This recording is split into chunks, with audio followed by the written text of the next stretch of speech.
Good afternoon and welcome to Take Action News' executive producer Daniel Marins covering us this hour, and Take Action News with David Shuster, of course, this Saturday, May 18th. Ooh, and it is a muggy and rainy Saturday here in Washington, D.C.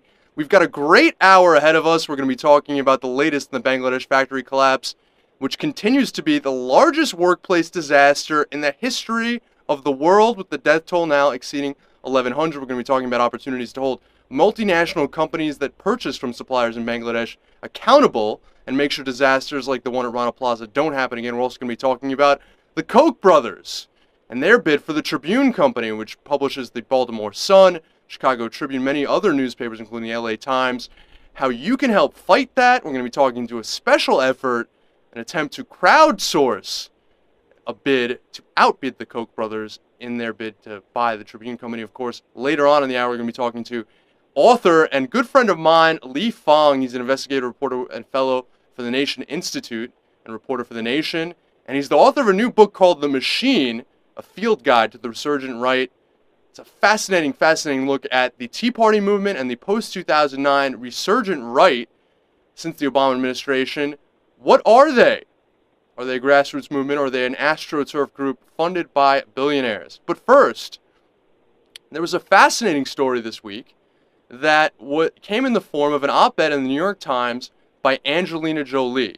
It was called My Medical Choice, in which Angelina Jolie discussed her recent decision and basically announced her recent decision to have a double mastectomy, preempting the fact that she has an extremely likely genetic disposition to get breast cancer and ovarian cancer. Angelina Jolie has a gene called the BRCA1 gene, that's capital BRCA1. Now, the BRCA1 gene apparently normally gives women a 65% chance that they will get breast cancer. Because of Jolie's faulty, quote-unquote, BRCA1 gene, she apparently, doctors were telling her, had an 87% chance, of getting breast cancer and something like a 50% risk of ovarian cancer.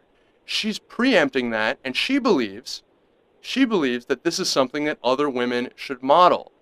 She says, "Once I knew that this was my reality, I decided to be proactive and to minimize the risk as much as I could. I made a decision to have a preventive double mastectomy. I started with my breasts, as my risk of breast cancer is higher than my risk of ovarian cancer, and the surgery is more complex. On April 27, I finished the 3 months of medical procedures that the mastectomies involved. During that time, I've been able to keep this private and to carry on with my work. But I'm writing about it now because I hope that other women can benefit from my experience.